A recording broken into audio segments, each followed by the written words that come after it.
As demonstrations go, it's small in front of Speaker of the House John Boehner's local office in Westchester. But what this protest lacks in size, it more than makes up for with emotional intensity.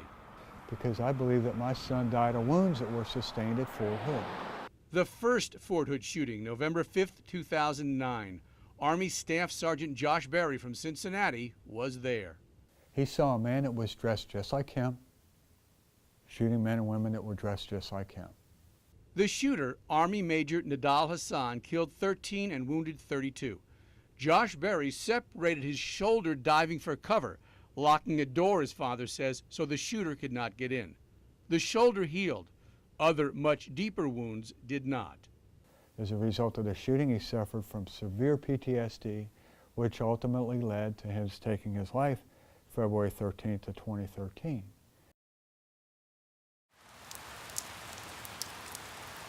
I can't explain what it feels like. Someday I'd like to be able to sit down with my granddaughter, who's 3 years old, and tell her what kind of a guy her dad was. He's my hero. You know, he really is. Which is why Howard Berry demonstrates in front of John Boehner's office. It's why Berry has written to all 435 members of the U.S. House of Representatives, all 100 senators, and the president. Berry wants the United States government to acknowledge what to him is personally and painfully obvious. The Fort Hood shooting was a terrorist act. But to the government, it was not. Nidal Hassan was steeped in radical Islam, but the Army calls the massacre homegrown domestic extremism with no orders from overseas. House Resolution 3111 and Senate Measure 1500 would change that.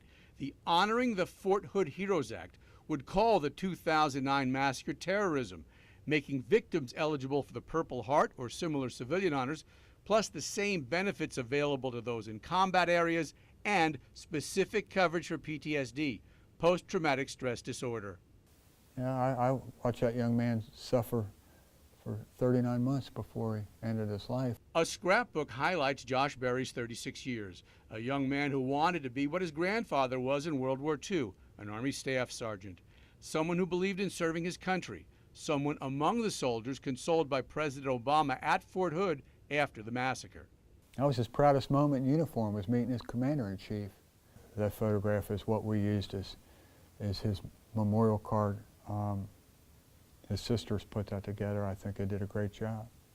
But now Howard Berry has an all-consuming job. The House resolution has 225 co-sponsors, enough to pass if, Berry says, the measure would only be brought to the floor for a vote. This is a we the people type thing.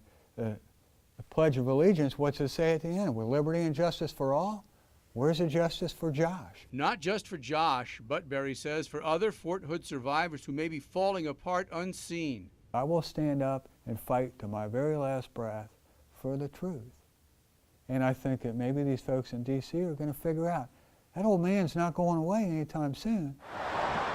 So Howard Berry will be back this Sunday at John Boehner's office. Berry knows he cannot bring Josh back, but a proud father can keep his son's memory alive in the hope of helping others. The day that my son came home from Afghanistan, I was a dad.